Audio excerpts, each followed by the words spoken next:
زه مینه ویشم خو د بل نه مینه هم غواړم او چېرته چې مینه نه وي هلته کې مې زړه نه لګي او په هغه ځای کې ناسته نه کومه ساه مې وځي چې په چا ښه نه لګم یا راباندې ښه نه حال کې مې خوښه دوه رنګینه د ملګرو پرېږدم بریتو کې تور او سپین په زور ترېنه وباسم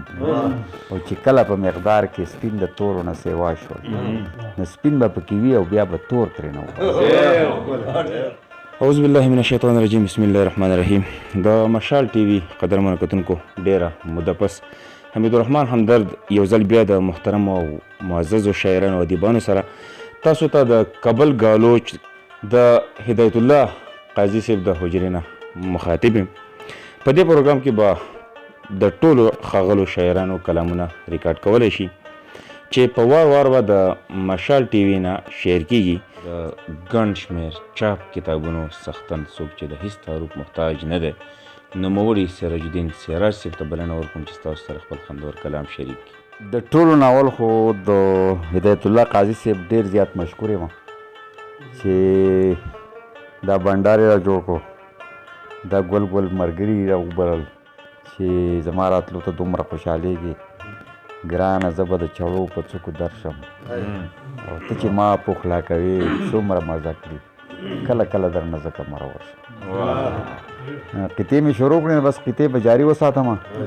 یو قطعه ده زما چې دا د کرکو ښار دی دلته مینه کول جرم دی. دا د کرکو ښار دی دلته مینه کول جرم دی مینه چې کوې نه دا خپل سر به په تلي کږدي او تش اظهار د مینې د وفا پیمانه چرته ده غوښې د زړګي به د جانان ته په تالي کې څه قطعې نورې چې حاجي مننه زه مینه ویشم خو د بل نه مینه هم غواړم چېرته چې مینه نه وي هلته کې مې زړه نه لګي او په هغه ځای کې ناسته نه کومه ساه مې وځي چې په چا ښه نه لګم یا راباندې ښه نه او که هر څومره مې ملګري هوښیار بولي دا حقایق دي چې دا آسمان دي راځي که هر څومره مې ملګري هوښیار بولي خو د خپلو ستړو حل مې زده نه کو او که په ډېرو هنرونو کې استاد شوم د دولت ګټلو چل مې زده او بله قطعه ده چې نن په یو بورډ مې دا تحریر ولیدو د کیمرې سترګه ګورې تا ته ګوري ما زړه کې وبې په دې شکر کوه چې تا ته نه ګوري او ما ته ګوري. او یوه قطعه بله چې خدایه موږ یو بل ته داسې شریفان کړې لکه څنګه چې په چیک پوسټ کې شریفان یو او دا خوبي د شرافت کرا کې راغله بیا به موږ د هره پته په امان او په یو بله د ځان په عقله چې ښکاري چې ځواني لاړه بوډا شو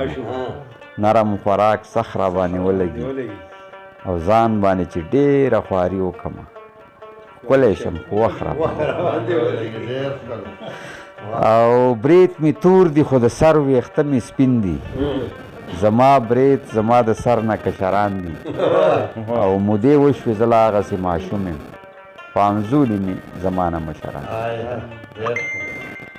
او څه قطعې نورې چې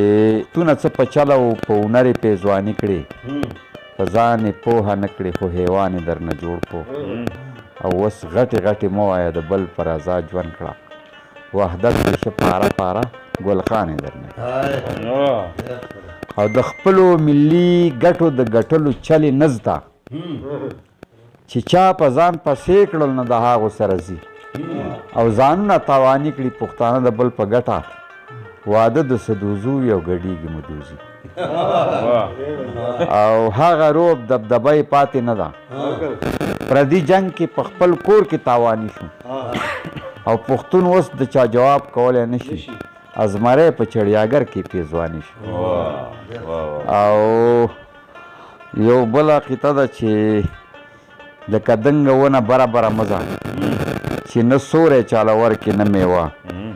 او پروا نشته که په سر دې اور بلیږي رڼاګانې خوروه لکه ډیوه. او بله قطعه ده چې د سیر وړو د اغستلو توان یې نه وي څوک چې 2 منه بوجۍ په اوږه وړی شي او چې دړی وزن ته هم 5 دمې کړي هغه خلک چې څه غواړي اغستی شي او که لوی ډاکټر شي یا مفتی شي نو څو که انجینیر یا ساینسدان جوړ شي او د علم زور به د اله ومنم د هر څه مخکې چې انسان مننه جي که لوی ډاکټر شي یا مفتی شي نو څو که انجینیر یا ساینسدان جوړ شي او د علم زور به د اله ومنم د هر څه مخکې چې انسان او داسې پیمانه د حسن چرته ده څوک چې پې د یار د ښایست طولو کي او ستا لشې لشې ازغي ازغي باڼه باغ ته لکه څوک د غنو شپولو او تا د مخ د پټولو چل زده کو او ما د سترګو رپولو چل زده کو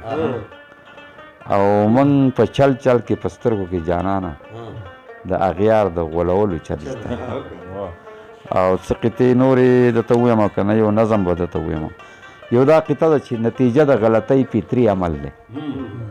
نتیجه د غلطۍ فطري عمل دی او غیر فطري د پیماني په غلطۍ او بریکوټ نه په ښکته پسې اوړې د کالام په لاره نه راځي ګورتۍ او چرترور د خور د لاسه قتل نشو خو بس خویان دي د غیرت په نوم قتلیږي او په جاهله پسمانده معاشره کې اوبه زیزي په کمزوري ځای